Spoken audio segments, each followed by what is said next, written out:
Europe. Europe 1. Lise, vous avez choisi un site en particulier parmi toutes les beautés que compte la Corse.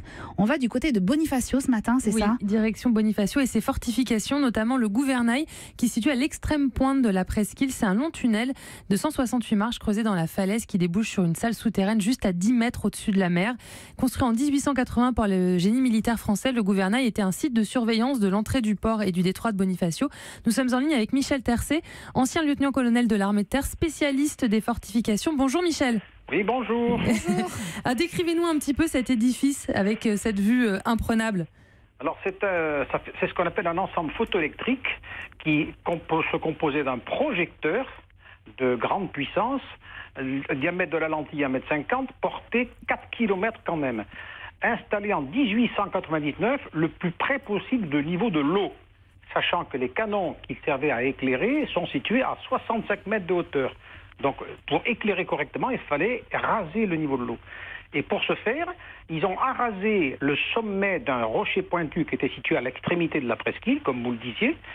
On a creusé ensuite dans la falaise à la fois l'escalier d'accès, le local pour le groupe électrogène fournissant le courant, et 2 locaux pour installer le projecteur en question.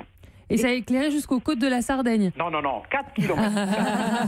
Moi, je voyais ça encore plus grand. Je précise que certains font l'erreur et confondent le champ de tir des canons avec le champ d'éclairage du projecteur. Ah, et c'est en quelle année ça, Michel ? Vous pouvez nous rappeler ? 1899. Mais c'est incroyable.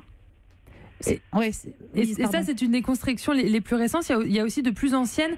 Vous avez recensé un peu tout ce patrimoine militaire dans un livre, Michel ? Tout à fait. Alors Bonifacio, si vous préférez, la construction de la ville, c'est 833 par les Pisans. En gros, la ville occupe son espace actuel avec Gênes, 1195, et au cours des siècles.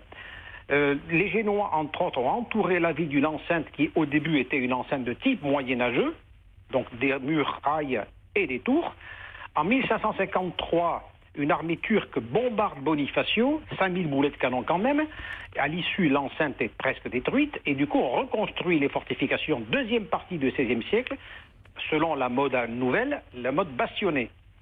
Et donc, nous avons cette enceinte qui est quasiment intacte. Deuxième partie, vous avez les fortifications qui dominent le goulet d'accès au port.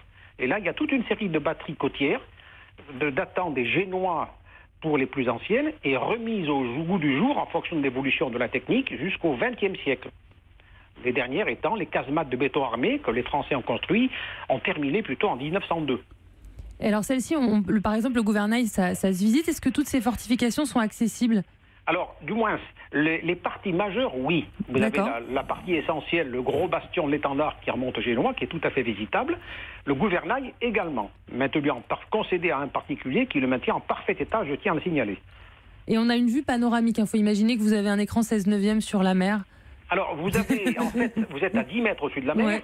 Et vous avez une vue par l'embrasure taillée dans le rocher qui fait 200 degrés. Donc vous voyez au sud le cap du Pertusat, la pointure de la Corse, et au nord, le cap Audifène, qui est l'extrémité de la presqu'île de la Trinité. Il y a Simon Abkarian, notre invité, qui vient de me dire on y va tout de suite. Hein. On prend l'avion là, puis on vous rejoint, Michel. On vous rejoint, Michel. Écoutez, je me ferai un plaisir de vous guider sur place. Ce sera avec plaisir. Merci beaucoup, Michel Tercé. Votre livre s'intitule Les fortifications de Bonifacio, des bastions de Gênes aux casemates Maginot. Ça a été publié aux éditions Albiana. Merci beaucoup. Merci infiniment. Europe 1.